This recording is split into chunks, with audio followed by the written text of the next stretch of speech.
31st night కి farm house book చేసుకుని friends తో ఎంజాయ్ చేయాలనుకుంటున్నారా? అయితే వెంటనే డోసే యాప్ ని డౌన్లోడ్ చేసుకుని బుక్ చేసుకోండి. నమస్తే రమగారు. నమస్తే జయ. లాస్ట్ వీక్ మీరు ఏదో దేవాలయ దర్శనాలు చేసుకుని వచ్చినట్లున్నారు. ఎక్కడికెక్కడికి వెళ్ళొచ్చారండి? ఎప్పటి నుంచో కదిరి నరసింహుణ్ణి చూడాలని కోరిక జయ. బెంగళూరు వెళ్ళేటప్పుడు వెళ్దాం అనుకున్నాం. ఈ బెంగళూరు ట్రిప్ ఒక 4 రోజులు దానికి పట్టేస్తుంది. మధ్యలో కదిరి ఒక రోజు బాతిక రోజు అది తీసేసుకుంటుంది అని బెంగళూరు వెళ్ళే ఆలోచన వచ్చినప్పుడల్లా కదిరి అంటాం. ఇంకా అట్లాగే అయింది. ఈ డిసెంబరు మా జీవితాల్లో చాలా ముఖ్యమైన నెల కాబట్టి ఈ నెలలో ఏదైనా 1-2 ప్లేసెస్ చూడాలి అని పెట్టుకున్నాం. ఒక 2 days ప్లాన్ పెట్టుకున్నాం. ఇదివరకు నెల్లూరు వెళ్ళినట్టుగానే ఇప్పుడు ఈ కదిరి కూడా వెళ్ళి రావచ్చు అని భావించాం. కిందటిసారి కసాపురం, నేమకల్లు, మురడి చూసాంగా. అప్పుడు తాడిపత్రి వెళ్దాం అనుకున్నాం. ఆ ట్రిప్లో ఒక తాడిపత్రిని మేము ఫిట్ చేయలేకపోయాం. ఓకే, వెళ్ళొచ్చు దారే, కానీ ఆ ఫిట్ చేస్తే ఇప్పుడు ఎక్కువ ఈ ఆంజనేయ స్వామి మీద కాన్సన్ట్రేషన్ తప్పిపోతుంది. ఇంకోసారి చూద్దాం అనుకున్నాం. ఈ కదిరి, తాడిపత్రి ఈ రెండింటిని కలిపి పెట్టుకున్నాం. ఈ తాడిపత్రిలో ఎలా వెళ్ళాం? ఎర్లీ మార్నింగ్ 4 o'clockకి బయలుదేరాం కారులో. ఇంచుమించుగా 10:30 కల్లా మేము తాడిపత్రి చేరిపోయాం. పెద్ద పిల్లలు ఉంటే బ్రేక్ఫాస్ట్లు, టిఫిన్లు, మంచినీళ్ళు అక్కడ ఇక్కడ ఆగుతూ ఉండేవాళ్ళం. ఇద్దరమే అవటంతో పెద్ద ఒక్కసారి ఆగాము. అదేం పెద్ద ఖాస్గా లేదు ఆ రోడ్ల మీద. సరే ఎట్లాగొట్లా మొత్తానికి చేరిపోయామనుకో. తాడిపత్రి వెళ్తే తాడిపత్రిలో ఎప్పటి నుంచో తెలుసు నాకు చింతల వెంకటరమణమూర్తి, చింతల రాయుడు అంటారు ఆయన్ని. వెంకటేశ్వర స్వామి గుడి చేయాలి. ఈ చింతల వెంకటరమణమూర్తి దేవాలయం గురించి ఎప్పుడో ఎన్నేళ్ల క్రితమో విన్నాం మేము. తర్వాత రెండోది బుగ్గా రామలింగేశ్వరుడు. ఈ బుగ్గా రామలింగేశ్వరుడు తాడిపత్రిలోనే. ఈ 2 దేవాలయాలు మనం హైదరాబాద్ నుంచి వెళ్ళేటట్టయితే పొద్దునెళ్ళి సాయంత్రానికి తిరిగి వచ్చేయచ్చు. ఈ చింతల వెంకటరమణమూర్తి దేవస్థానం తాడిపత్రిలో ఇంచుమించుగా ఊరికి నడిబొడ్డులో ఉన్నట్టుగానే ఉంది. చాలా పెద్ద గుడి జయ. బయట నుంచి చూస్తే చాలా పెద్ద రోడ్డు మధ్యలో ఉన్నట్టుండి అన్ని పక్కల నుంచి కూడా ఏ పక్క నుంచి అయినా అక్కడికి చేరేటట్టుగా ఉంది. ముందు కొంత ఖాళీ ప్రదేశం, తర్వాత ముందు ఇది ఉంటుంది కదా, రాజగోపురం లాంటిది కనపడుతుంది. గోపురం దాటి లోపలికి వెళ్తే ఎంత శిల్ప సంపదో జయ ఆ దేవాలయంలో. ఎంత ఎక్సలెంట్గా, ఎంత అద్భుతంగా ఉందంటే విజయనగర కాలం నాటి దేవాలయము. నల్లటి రాతితోటి అపురూపమైన శిల్పాలు. ఎంత బాగుందో గుడి, వదిలి రాబుద్ధి కానంత బాగుంది. చాలా విశేషంగా ఉంది. మనం చుట్టూతా తిరిగి దర్శనం చేసుకుంటే ఇటు ముందుకు వచ్చి దర్శనం చేస్తే కొన్ని ఈ శిల్పాల్లో, ఈ స్కల్ప్చర్లో కొన్ని వింతలు విశేషాలు ఉంటాయి. అలాంటివి కూడా ఉన్నాయి ఈ దేవస్థానంలో మనకి.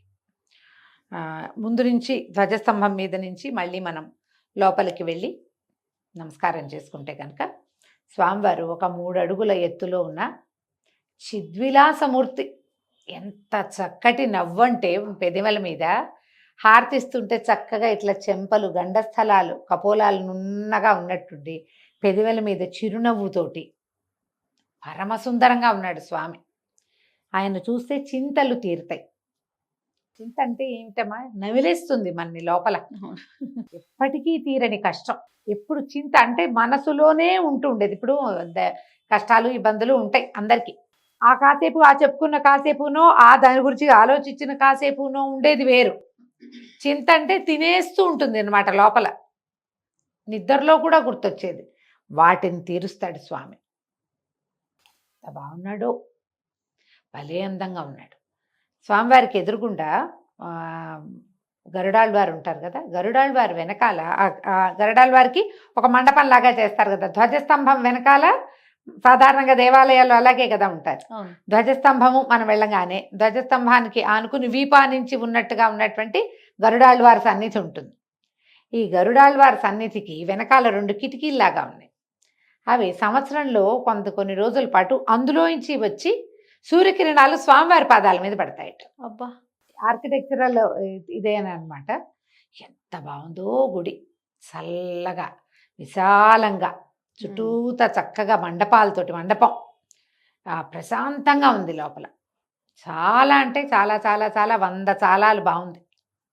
ఒక్కొక్క దేవతా ప్రతిమ కూడా అవతారాలు, దశావతారాలు అవన్నీ కూడా స్పష్టమైన శిల్పాలు అన్నమాట. నల్లని రాయి కంచి అమ్మవారు ఆనందవల్లి, అమ్మవారే ఆనందవల్లి. ఆయనేమో చింతలు తీరుస్తాడు, ఈవిడేమో ఆనందాన్ని ఇస్తుంది. అమ్మవారికి బయట ఆలయంలో పక్కన ఉన్నది సన్నిధి, తయారు సన్నిధి పక్కన ఉన్నది. ఈ పైనట ఒక ఇలా తిరిగేదట, మన ఏమంటారు ఈ షాండ్లైర్స్ అవి వేలాడేలాగా ఒక పువ్వు ఉండి, రాతి పువ్వు, దానికి తాడు కట్టి దాన్ని తిప్పితే తిరుగుతుంది. స్కల్ప్చర్లోనే అట్లాంటిది చేశారు. ఇటీవల భగ్నం అయిందట ఒకసారి. ఇవి వచ్చిన వాళ్ళు మధ్యాహ్నాలు వచ్చిన వాళ్ళు ఆటకాయతనంగా దాన్ని తిప్పుతున్నారని ఈ మధ్య ఉన్న తాడుని తీసేసామని చెప్పారు. ఎంత బాగుందో, భలే చక్కగా ఉంది. ఇప్పుడు ఈ దేవాలయంలో ఒక పురాతనమైనది అవ్వటం వల్ల ఒక ప్రత్యేకమైన ఇదేంటంటే, మామూలుగా మనకు చాలా దేవాలయాల్లోనే కనపడుతుంది.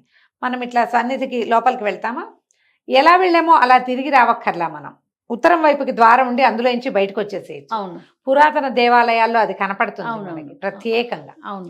అయితే రేపు ఇది ఉంది కదా, ముక్కోటి ఏకాదశికి స్వామివారిని ఆ ఉత్తర ద్వారం గుండా బయటికి తీసుకొస్తారు.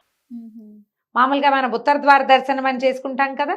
ఈ ఉత్తర ద్వార దర్శనం అంటే మనం ఉత్తరంలో నుంచి వెళ్ళి చూడడం అని కాదు. ఆ ఉత్తరంలో నుంచి వస్తున్నటువంటి స్వామివారి వెనకాలే మనం బయటికి రావటము ఒకటి, ఆ వచ్చిన ఆయన్ని మనం ఇటువైపు నిలబడి చూడడం. ఉత్తరం వైపు నుంచి లోపలికి ప్రవేశించకూడదు. అదేలేండి. మనం ఆ స్వామివారిని చూడడానికి లోపల ఉన్న, ఇప్పుడు ఉత్సవర్లు బయట వేయించేపి చేయించి ఉంటారా, వారిని సేవించుకుంటే ఆ రోజు సరిపోతుంది. మనం లోపల స్వామివారిని మూలవర్లను చూడడానికి మామూలు యథావిధి మార్గంలో నుంచి వెళ్ళి ఉత్తరంలో నుంచి బయటకు వచ్చేసేయాలి. కానీ ఉత్తరంలో నుంచి లోపలికి వెళ్ళే విధానం సరైంది కాదు. అటు వెళ్ళక్కర్లా. మనం అది ఆ గమనంతో ఉంటే ఇటే వెళ్ళాలి కదా అని ఆలోచించద్దు. మామూలు సజావైన మార్గంలోనే వెళ్ళి దర్శనం చేసుకోవటం, ఉత్తరంలో నుంచి బయటకు వచ్చేస్తాం. స్వామివారిని బయటికి తీసుకొస్తారని చెప్పారు. ఎట్లా దర్శనం ఎలా చేయిస్తారు ఏంటంటే, ఈ వైపు నుంచి తీసుకొస్తాము. స్వామివారితో పాటే భక్తులు ఆ స్వామివారి బయటకు వచ్చినప్పుడు వారితో పాటే కొంతమంది ముందే వచ్చిన భక్తులంతా ఆ ఉత్తర ద్వారం దాటి బయటకు వస్తారు. స్వామిని అక్కడ వేయించేపు చేయిస్తారట. ఎంత బాగున్నాడో, మళ్ళీ వెళ్ళాలనిపించేంత బాగుంది గుడి. నిదానంగా తాపిగా చక్కగా తిరిగి 4 బాగా సేవించుకోవచ్చు. హారతి అవి ఇస్తుంటే అసలు చెంపలు మెరుస్తూ, ఆ పెదిమలు నవ్వుతూ, కులాసాగా ఎంత సంతోషం కలిగించేలాగా ఉన్నాడో. అమ్మవారు కూడా చక్కగా ఉన్నారు. ముఖం అది చాలా బాగుంది. ఆ ప్రాంతం వాళ్ళంతా చూస్తారనుకో, హైదరాబాద్ వాళ్ళు ఒక రోజులో వెళ్ళి రావాలి అంటే డ్రైవ్ చేసే సత్తా ఉంటే హ్యాపీగా వెళ్ళిపోండి. రోడ్లు శుభ్రంగా ఉన్నాయి, ఏం ప్రాబ్లం లేదు. తాడిపత్రి కొట్టేస్తే వెళ్ళిపోతుంది. ఓకే. ఇక్కడి నుంచి బయటకు వచ్చాక మేము ఎక్కువ దూరం ఏం లేదు, బుగ్గ రామలింగేశ్వర స్వామిని చూసాం. ఈ బుగ్గ రామలింగేశ్వరుడు కూడా భలే చిత్రమైన దేవాలయం. చాలా పెద్దది జయ. బయట ఎంత ఖాళీ ప్రదేశం ఉందో, శుభ్రంగా చెట్లు గిట్లు ఉన్నాయి, బాగా మెయింటెనెన్స్ కూడా బాగున్నట్టే. చాలా మంది జనాలు వచ్చేసి అక్కడే ఉండిపోయి మధ్యాహ్నం భోజనం చేశారు, చెట్ల కింద ఉండి అలా ఉన్నారు. మేము ఆదివారం కదా వెళ్ళింది, చాలా మందే ఉన్నారు. పెద్ద దేవాలయం. ఇక్కడ ఉన్న ఈ శిల్పాలు సప్తస్వరాలు పలికే స్తంభాలు ఉన్నాయి. సప్తస్వరాలు పలుకుతాయి. ఆ స్తంభాల మీద కొడితే స్వరం వినపడుతుంది. బోలు తమాషా శబ్దం. ఎంత బాగున్నాడు ఈ బుగ్గ రామలింగేశ్వరుడు అంటానికి. శివలింగానికి కింద తడుస్తూ ఉంటుంది ఎప్పుడు. లింగం కిందంతా తడి. ఏదైనా అడ్డం పెడితే సన్నగా ధార వస్తే ఆ నీటిని పట్టి మన నెత్తి మీద చల్లుతారు. శివలింగం కింద నుంచి నీరు వస్తుంది. అద్భుతం. ఈ పరమేశ్వర లింగం ఇట్లా పెద్ద ఎత్తుగా అలా ఉన్నట్టుండదు, ఇట్లా కొంచెం కిందకి భూమి మీదకే ఉన్నట్టే ఉంది. రాములు వారు ప్రతిష్ఠ చేసిన శివలింగమా. ఇది ఎప్పుడు ప్రతిష్ఠ చేశారో తెలుసా? రాములు వారు సీతా కళ్యాణానికి ముందు, ఆయన బాలకుమారుడుగా ఉన్నప్పుడేట. ఓహో, వివాహం జరగక ముందు తాటకా సంహారం జరిగిన తర్వాత విశ్వామిత్రుల వారి సలహా మేరకు, ఆజ్ఞ మేరకు, ఆయన చెప్పిన మాటకి శివలింగ ప్రతిష్ఠ చేశారు. ఆ శివలింగమే ఈ బుగ్గ రామలింగేశ్వరుడు. శిల్పకళ జయ. అన్ని పక్కల 3 పక్కల ద్వారాలు ఉన్నాయి. ఒకటి కూలిపోతే దాన్ని ఏదో సరిచేశారు. అసలు అన్ని శిల్పాలేనమ్మా. ఎంత అద్భుతంగా ఉన్నాయంటే నాకు ఎలాగనిపించింది, బేలూరులో ఒక రకమైనవి చూస్తాం. ఈ బేలూరులో కింద భాగంలో వరుసగా ఏనుగులు, వరుసగా గుర్రాలు, ఆ సింహాలు లైనంతా దేవాలయం అంతా చుట్టూతా తిరుగుతాయి. ఈ శివాలయానికి చుట్టూతా ఒక సంఖ్యల లాగా చెక్కారు. ఈ సంఖ్యల మొత్తం దేవాలయం చుట్టూతా ఉంది. చుట్టూతా సంఖ్యలు ఉంది, ఏనుగులు ఉన్నాయి. ఇక అక్కడి నుంచి కొన్ని శిల్పాలకైతే వస్త్రం కూడా కనపడుతుంది. చీర డిజైను ఆ, అలాంటివి ఉన్నాయి. ఇక అసలు శిల్పాలే శిల్పాలు. ఇది కూడా ఇంచుమించు విజయనగర కాలం నాటి దేవాలయమే. దేవాలయం. అంటే ఆలయం అప్పుడు కట్టబడింది అనమాట. ఇటు పక్కన ఆంజనేయ స్వామి, కోదండరామస్వామి మనకి దర్శనమిస్తారు. యువతల వైపు ఉన్న మండపంలో కూడా అన్ని శిల్పాలే. ఈ రెండో మండపంలో ఉన్నాయి సప్తస్వరాలు పలికేటువంటి స్తంభాలు. మ్మ్.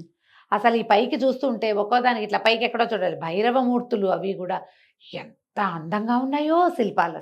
అసలు ఈ ఊర్లో ఈ తాడిపత్రి అనే ఊళ్ళో ఏమైనా ఉన్నాయి అని మన వాళ్ళు ఎవరికైనా తెలుసా అనిపించింది జయ. ఆ, మరి మేము ఎంతసేపు చింతల వెంకటరమణ మూర్తిని చూద్దాం, బుగ్గ రామలింగేశ్వరిని చూద్దాం అన్నవో కానీ అక్కడ ఇలాంటి అత్యద్భుత శిల్ప సంపద ఉన్నదని ఎవరికి తెలియదు. ఆ బేలూరులోనూ అక్కడెక్కడికో పరిగెడుతున్నాం. అవును, మనది మన ప్రాంతంలో మన తెలుగునాట అది ఇక్కడే ఉందని తెలియనే తెలియదు తెలియదు. రమ్మగారు. ఇప్పుడు మీరు చెప్పే అంటే వరకు కొంతమందికి తెలియదు. తెలిసేమో, నాకైతే మనకి తెలియదు. తెలియదు. ఇటు సైడ్ ఉండే వాళ్ళకి మనకు అంత ఐడియా మనకు తెలియదు. సింపుల్ గా పొద్దునెళ్ళి సాయంకాలం తిరిగి వచ్చేయచ్చు. ఈ రామలింగేశ్వర స్వామి దేవస్థానంలో ఆ పూట ఎవరో జడ్జి గారు వచ్చారు, మహాన్యాసపూర్వక రుద్రాభిషేకం చేశారట. నన్ను గుర్తుపట్టిన వాళ్ళు ఆ దేవాలయంలోనూ ఉన్నారు, ఇక్కడ ఉన్నారు. అయితే ఆయన వాళ్ళు ఏం చేశారు, కొంచెం పంచామృతం ఇచ్చారు, తర్వాత కొంచెం పులిహార అది నివేదన ఏదో చేసింది ఇచ్చారు, పళ్ళు ఇచ్చారు. మధ్యాహ్నం లంచ్ దొరకల. పరమేశ్వరుడే పంచామృతమును పులిహార అప్పచెప్పాడు అనమాట మాకు, ఇవి తిని బతికేసేయండి ఈ పూట పర్వాలేదని. మార్నింగ్ బ్రేక్ఫాస్ట్ కూడా సరిగ్గా కుదరలా. ఈ రెండు పర్ఫెక్ట్గా సరిపెట్టుకుని దండం పెట్టేసుకున్నాం, చాలే నాయనా ఈ పూటకి అని చెప్పి. ఇక్కడి నుంచి మేము కదిరి వెళ్ళాం. ఈ రెండు దేవాలయాలు చూసి ఇంకా ఈ ఊర్లో ఇంకా ఏమీ చూద్దాం అనుకోవాలి, తెలియదు మనకి. దేవాలయం చూడ్డానికి వెళ్ళాము, ఎవరైనా ఫ్రెండ్స్ ఉండి ఆగితే ఇంకేమైనా తెలుసునేమో. ఇప్పుడు వచ్చామని చెప్తున్నాంగా, ఇప్పుడు 100 వస్తాయి అవును, అక్కడ అది ఉంది ఇది ఉంది అని. నెక్స్ట్ టైం వచ్చినప్పుడు చూస్తా, ఎందుకంటే వెంకటరమణ మూర్తికి నేను మళ్ళీ వస్తానని చెప్పొచ్చు. ఓహో, మళ్ళీ ఒకసారి వస్తానన్నాను, ఎప్పుడో అవకాశం స్వామివారి అవకాశం ఇచ్చినప్పుడు. ఇప్పుడు చూడు, ఇప్పుడు 3 సార్లుగా అనుకుంటుంటే ఇప్పటికి ఇది కుదిరిందా. ఇక్కడి నుంచి ఈ కదిరి దాదాపుగా ఒక 30 ఏళ్ల పైగా నా కోరిక చేయ. అన్నమాచార్య కీర్తనలో కదిరి నృసింహుడు కంబమున వెడలే అని ఒక కీర్తన ఉంది. అప్పటి నుంచి ఆ కదిరి మీద ఉంది. తిరుపతిలో నేను చదివేటప్పుడు నా క్లాస్మేట్ శ్రీనివాస్ అని ఉండేవాళ్ళు, ఇద్దరు శ్రీనివాసులు, వాళ్ళు హైదరాబాద్ వాళ్ళే. తను ఈ కదిరి టెంపుల్ చాలా బాగుంటుందని చెప్పాడు ఒక శ్రీనివాస్, ఆ ఇద్దరిలో ఒకడు. అయితే అప్పటి నుంచి అనుకుంటున్నామా, ఈ బెంగళూరు వెళ్ళినప్పుడల్లా వాళ్ళు అనుకుంటున్నాం, ఏమో మా వల్ల కాలేదు. కానీ ఈ తాడిపత్రి నుంచి కదిరిళ్ళే రూట్ ఎంత బాగుందో జయ. రోడ్లు ఎక్సలెంట్గా ఉన్నాయి, సింపుల్గా వెళ్ళిపోయాం, చాలా బాగుంది రోడ్డు, పెద్దగా జనం లేరు ఆ వైపు, బాగానే ఈజీగా వెళ్ళాము. కదిరి వెళ్ళేసరికి నరసింహస్వామి దేవాలయము, అవి 2 దేవాలయాలు జయ. మనం ఇంతకుముందు కదిరి నరసింహస్వామి గురించి చెప్పాం, ఒక వీడియో ఉంది మన దగ్గర. కొండ మీద స్వామివారి అడుగులున్నది ఒకటి ఉంటుంది, చిన్న కొండ, ఖాద్రి కొండ అంటారు. కింద ఏమో పెద్ద దేవాలయం పెద్దది, అదేమో 5 గంటలకి 4:30, 5 అవ్వాలి, ఆ లోపలే చేరిపోయాం మేము. ఇక రోడ్డు మీద కాసేపు ఉండి అటు ఇటు చూసాం, మార్కెట్లు గిరికెట్లు తిరిగాం అటు ఇటు కారులో. అయితే ఈ కొండ మీదకి వెళ్ళడానికి అక్కడేం లేదు, అంతా కిందే ఉందని ఒక షాప్ వాళ్ళు ఎవరో చెప్పారు. నేనన్నా ఇందాక వచ్చాము, ఆ కొండని ఉంది పాదాలు ఉన్నాయని నేనే చెప్పా. చూడకుండా కనుక వెళ్ళిపోయామనుకో తర్వాత అయ్యో అది చూడలేదా అని ఎంత అనిపిస్తుంది, చాలా చింతగా ఉంటుంది. ఈ చింతొద్దు, ఇక్కడ కూర్చునేది ఏముంది, వెళ్దాం పర్వాలేదంటే ఎవరో ఒక షాప్ ఆవిడ చెప్పింది, అక్కడ ఎవరు ఉండరు బాబు, మీరే వెళ్ళి ఇట్లా గూట్లో నుంచి కనపడతాడు స్వామి, అది దండం పెట్టుకోండి, పాదాలు కనపడతాయి, వెళ్ళి రండి అంతే. ఆ కాద్రి కొండ దాకా వెళ్తే అదేం లేదు, నేరుగా ఒకటే రోడ్డు, ఈ దేవాలయం నుంచి ఆ దేవాలయం వరకు ఒకటే రోడ్డు, మధ్యలో మార్కెట్లు గీర్కెట్లు దాటుకుంటూ వెళ్తాం. బై కార్ వెళ్ళిపోవచ్చు. ఖరవస్ అన్నదై మార్కెట్ హడావిడి కొంచెం ఎక్కువగా ఉంది. వెళ్ళాం, వెళ్తే సరిగ్గా కొండ పాదాల దగ్గరికి వెళ్తుంది అది. అది ఎడం చేతి వైపు ఇది రోడ్డు వెళ్తే ఎవరో ఒక ఆయన వస్తున్నాడు, ఈ రోడ్డు వెళ్తుందా అంటే నవ్వాడు, ఇదంతా రోడ్డేనండి అని. సిమెంట్ రోడ్డు వేశారు, అక్కడ ఏదో సమ్ డెవలప్మెంట్ జరుగుతుంది, పిల్లలు కొంతమంది రోడ్డంతా శుభ్రంగా ఊడుస్తున్నారు. చక్కటి గట్టి సిమెంట్ రోడ్డు, హ్యాపీగా ఇన్నోవా వెళ్ళిపోయింది, ఏమీ లేదు, అటు ఇటు చూడకుండా కరెక్ట్గా కొండపాదం దగ్గర చేరాం. కారు అక్కడ పెట్టి కాసిన మెట్లు 4 మెట్లు ఎక్కితే అదంతా మండపంలాగా అట్లా కనపడుతోంది. బుజ్జి కొండల్లే ఉంది. 4 అడుగులు వేస్తే పైన ఏదో కనిపిస్తుంది, పైకి ఎక్కగలవా నువ్వు అన్నారు. ఎగిడి దిగిడి మెట్లు, నేను కొంచెం అప్పుడు పడ్డాను కదా, మోకాలు ఒక రక చిన్న ఇబ్బంది వస్తుంది నాకు.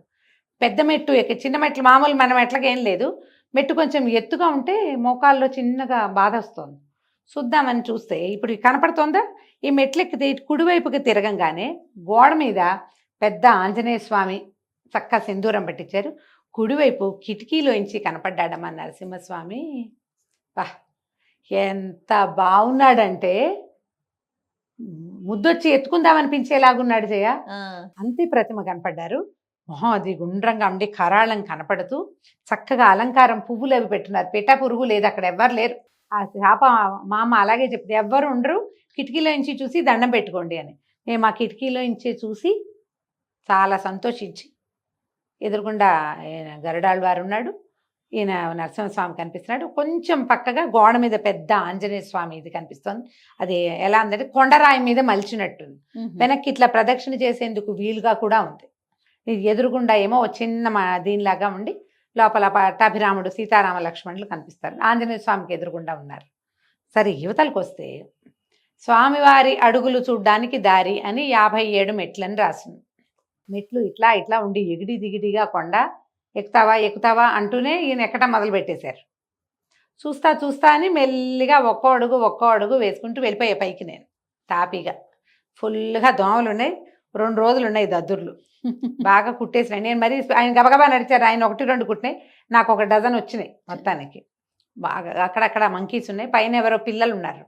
ఈ పైకి వెళ్తే జయ ఒక కొండరాయి మీద స్వామివారి ఇట్లా పాదాలు ఉన్నాయి. సంతోషం వచ్చిందంటే ఆయన మొట్టమొదటి అడుగు అక్కడ వేసాడట నరసింహస్వామి. ఈ ఊర్లోకి వచ్చినప్పుడు, ఇక్కడికి వచ్చినప్పుడు ఆ కాద్రి కొండ మీద స్వామివారి పాదాలు అని రాయబడి ఉంది. చుట్టూతా చక్కగా పువ్వులు అవి పెట్టి పసుపు అది రాశారు.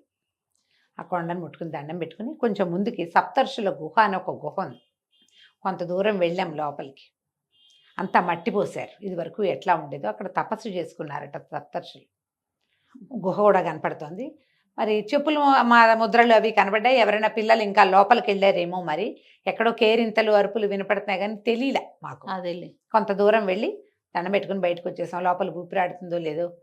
మా పిల్లలు ఉంటే వెళ్ళిపోయేవాళ్ళు, నేను ఒకదాన్నే అవుతానని ఇంకా ఆయన వెళ్ళల.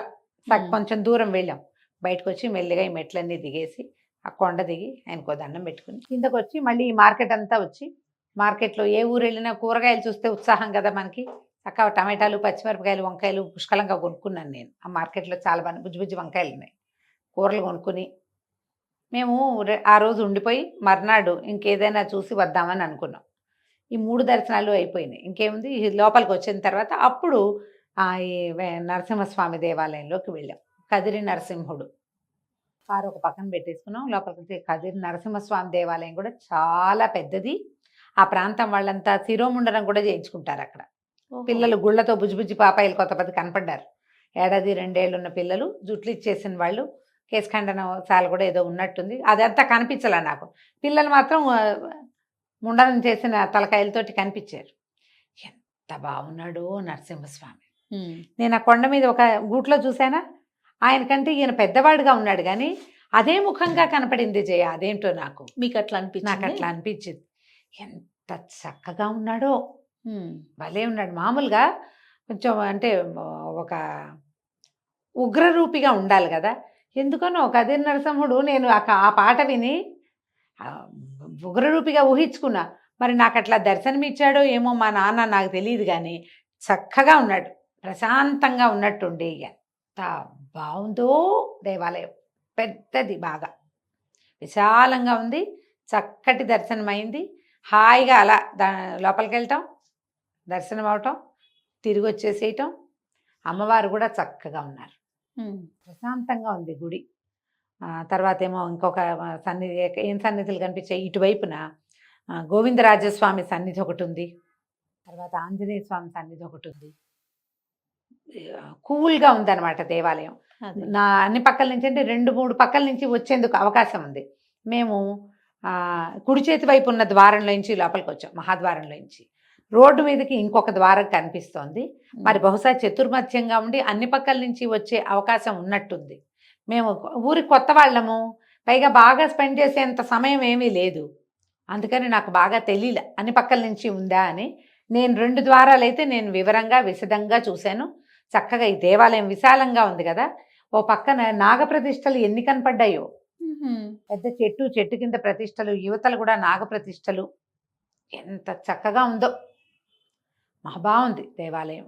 సరే, ఎప్పటి నుంచో అనుకుంటున్నాము ఇవాళ ఇట్లా ప్రశాంత వదనుడుగా ఉన్నాడమ్మా స్వామి మాత్రం. ఓ నరసింహస్వామి ప్రశాంతంగా కనిపించటము, ఎత్తుకోవాలని భావం కలిగి ఇలాంటి స్వరూపము నేను చూడలేదు ఎక్కడ. చాలా సంతోషించారు. చాలా ఆత్మీయంగా ఉన్నాడు స్వామి. అదే అదే నేను అనుకుంటా ఇన్ని 30 ఏళ్ళ నుంచి చూడాలన్న కోరిక వల్ల ఆ, నాకు ఎప్పుడో చూసిన నాన్నని చూస్తున్నంత సంతోషంగా కలిగింది అనిపించింది. కానీ చాలా అంటే చాలా చాలా చాలా బాగుంది, ఓకే చక్కగా ఉంది. ఇటువైపు నుంచి రెండో పక్క నుంచి తిరిగి మళ్ళీ అంటే ఈ సగ ప్రదక్షిణం అయింది కదా అని మళ్ళా వెనకాల వైపు నుంచి తిరిగి వెనకాలంతా చూసుకుంటూ అప్పుడు మేము బయటకు వచ్చేసాం కదా. 7 గంటలకల్లా ఖాళీ అయిపోయాం. ఇంక ఎందుకు ఇక్కడ స్టే చేయటం అని మెల్లిగా డ్రైవ్ చేసుకుంటూ వెనక్కి వచ్చేసాం. రాత్రే వచ్చేసాం. యాక్చువల్గా మర్నాడు ఉండాలనుకున్నాం. ఆ, ఈ 3 దేవాలయాలు ఒక రోజులోనే చూసేసాం మేము.